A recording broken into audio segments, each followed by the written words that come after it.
we have Dr. Bisanga. Always a pleasure to have you on the podcast. There's been a lot of questions regarding repair cases. I know that you've been actually inundated with so many repair requests. It seems like it's happening more often because of the easy accessibility to, hair mills all around the world. People are getting botched and then they're doing research and then they're going to someone like you. Talk me through a recent case where you did a repair. So the case that we're going to discuss, this is a patient that was willing to leave us using his case and record him without hiding his face. He had previous surgery in Norway, where he got completely destroyed. My story is that I started way back in, I think it's 10 years ago, yeah. And I was a little bit insecure, and I saw that I'd had male patterned baldness. And I could also see that I was new W6, I think. So the journey was starting 10 years ago in Oslo with a bad transplant. I was looking for about a year, doing my own research, checking the best doctors in the world. And I started with Christian in Belgium. Actually, most of these patients, sometimes they feel like they did their own research. And, most of them do the research and end up with a doctor next door to where they live. And that's the first step. Not to say that everybody next door is bad, but most people, they just rely on this Google review or something. You hit the nail on the head where, people do their own research, but when we talk about research, that means they probably just put hair transplant Oslo, Norway, or whatever, wherever you live, right? Hair transplant in my area. And so what Google does is the first 5 hits are going to automatically be ads. Just because it's hitting number 1 on Google doesn't mean anything. That just means that this clinic is paying for Google to show them number 1. Google's been doing this more and more now, more pay to play, but patients really need to be aware of really where can you research? Where's the best place to research? Social media is a double-edged sword. You get some good information on social media, but you also get bad information. For example, BHR Clinic, excellent source of information on YouTube and on Instagram. Another place is the Hair Restoration Network, where patients are sharing their genuine reviews, sharing their experiences, and this is where patients start learning and actually start researching. So most of them do not think that hair transplant could go bad. And the toll that a bad hair transplant can take on an individual, I would say since COVID, there's an influx of all these cheap clinic and a lot of advertising on social media. People were at home, so consuming more, indulging more social media. So people are more and more going, but we start seeing the return. The result is bad and the donor is completely destroyed. This clinic that usually do cheap work, they don't have time to invest in proper training and proper harvesting protocol, because when you see what they do on a scalp. So let me share this case with you live here. You tell me how you would approach this repair. I think this will be interesting for the community. So let's close up on the hairline a little bit. There you see the temple points, not very good, right? Here the temple points again, very harsh, very thick. So you see, most of the people who think that the temple point contain a lot of stronger hair. Probably those hair were harvested in the back of the head. Instead of above the ears and in the nape where you have finer hairs. And if you look at most of the temple point area, most of the hair are just single hair. And sometimes I see people placing 2, 3 hairs there. So they just look unnatural. When you look at this hairline, the hairline is flatter. So the frontal part in the middle, what we call the mid-frontal point, supposed to be the lowest point compared to the temporal recession. So this hairline doesn't look natural for different reasons. Everything is flat. So ideally, a man has to have a slight recession for things to look natural. So if we need to do something, is to remove few graft on a temporal recession to create just a little bit of temporal recession and punch out some of those bigger graft in a temple point. Okay. A temple point has a very soft hair, and so you always have to be careful with patients who have coarser hair when they're requesting a temple point reconstruction. Let's switch lanes a little bit. I know that we talked about this a while back in terms of verteporfin, and So what's the status of it? How many cases you guys have and see an improvement? Dr. Bloxham posted one. Let me just go ahead and try to pull up a picture here of what the results look like for. And mind you, he did strips. So okay, let me try to. So this is the latest from Dr. Bloxham strip scar, treated with verteporfin. So right here you see the strip scar without verteporfin, and then you see the strip scar with verteporfin. Yeah, Now but I know I can say you can have the same result with trichophytic closure. it was the same type of closure that he did, because this is the same patient. So one side of the strip, he injected verteporfin, the other side he didn't. So it's the same patient, same closure technique. But here you're seeing, an area void of hair, right, where there's scarring. And here you're seeing some hairs growing in the scar. What are your initial thoughts on this? Has this? It's very I know weak. one. Listen, I've done a lot of strip scar, and with the same closure, I have one area that the strip is 1 millimeter, and another area where the strip is 3 millimeters. With the same tension closure, so it doesn't mean anything. I've done a lot of strip to say that. So anybody who have done strip will tell you that you may have an area where just maybe the way you overlap the edges of the wound, that the hair tend to grow a little bit through the scar, even without trichophytic closure. So to say that is verteporfin alone, you have to if you want to be a good scientist, you have to eliminate the guessing. We need to make sure that there is no guessing. So this is verteporfin. You cannot have something that it's subject to interrogation. I've done a lot of strips to say that this, for me, is not something that I would jump to conclusion. With all due respect. And look, I totally respect that, and I think it's important to always have differing opinions when it comes to things like this, because you don't want to be in an echo chamber where everybody's saying verteporfin works, and have no skeptics. But people ask me all the time, would Dr. Bisanga do a trial just to see if it works, if it doesn't, whatever? I need to go through a rigorous process of selecting patients who are not taking medication, who are not taking. We can do boxes where we remove X percentage of graft, and the problem with hair is today with the AI technology, when we map donor area, some hair are in telogen or even in catagen phase, where you're looking and mapping the area that the hair are not existing. And then when you come out couple months later in the same area, you have more hair.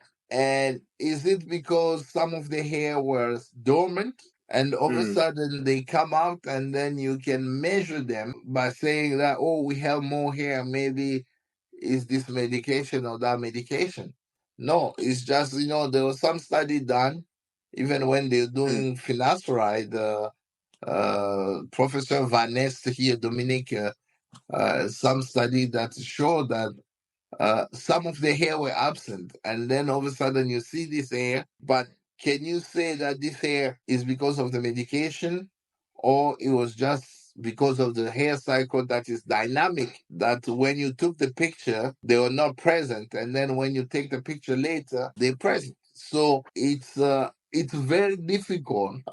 It's not impossible. It's very difficult. I can talk to the people that I work with in the lab, at TrichoLAB, and see what will be the best protocol, because they have this hair-to-hair match technique where basically they have studied the pattern of hair. It's almost like every area in the scalp has a pattern of hair similar to fingerprint. So it's a unique pattern. And so you can actually map that pattern, and you can come a year later or later, and the algorithm will recognize the pattern and match basically each hair. And you can name the hair. You can put this hair is number 1, this hair number 2, this hair is number 87. And then you can come back with the same technique, and it can actually overlap and map the area, so you can see if there are new hairs that appear. And if those new hair appears, the question will be, is it Verteporfin or is because of the hair cycle? So what if you did, like, you extracted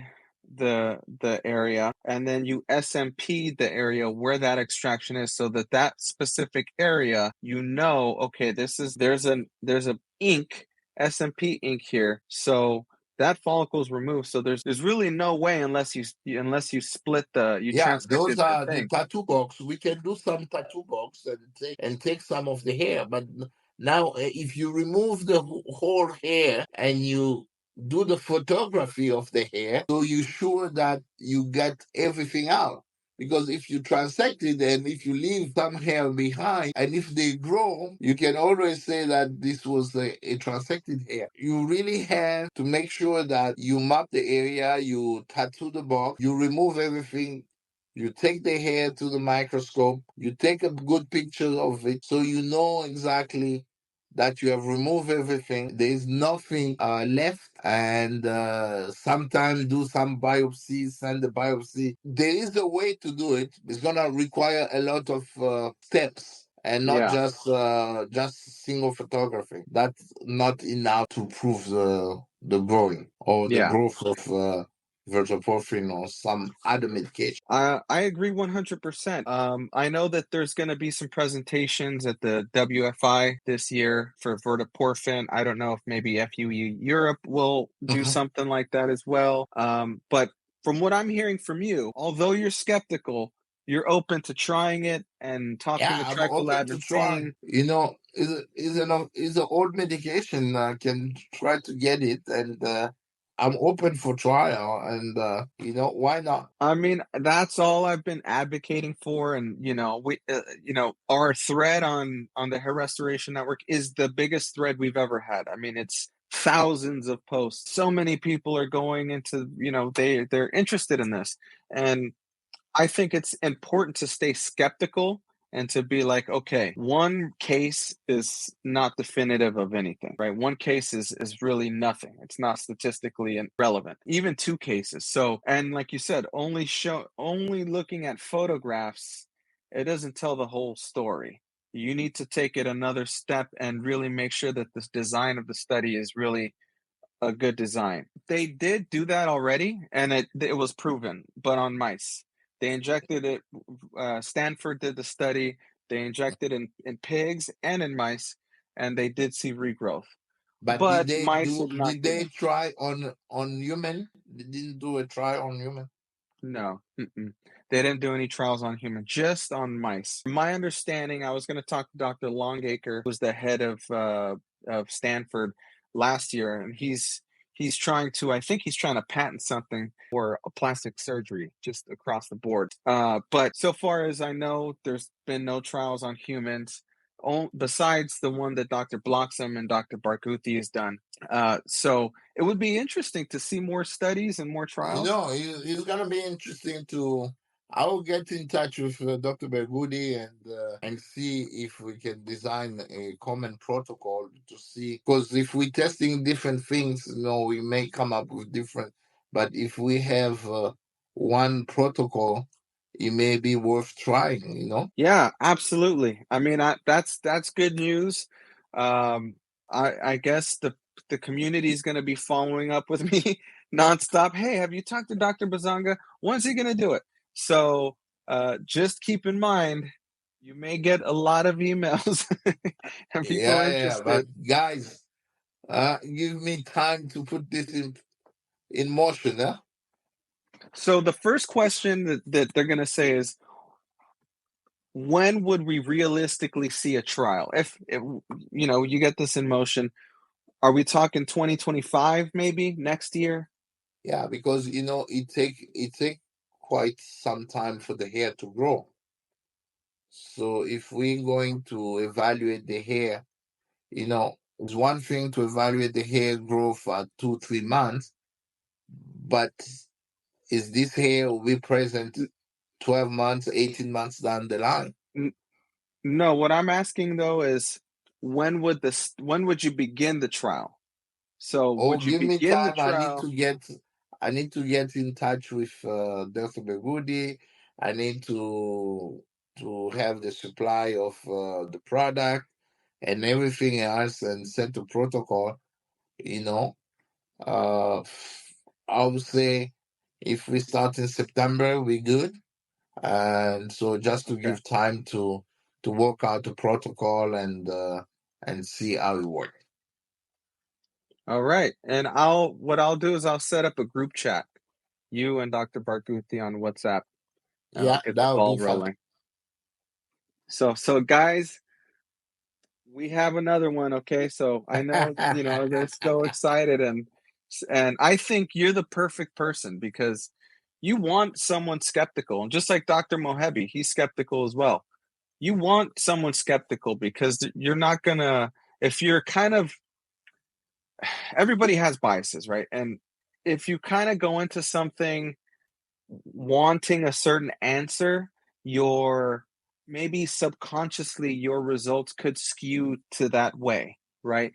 You may take a picture maybe in a better angle or something, and not that you're trying to do that, but it's just something that happens if you're really wanting to prove that this works.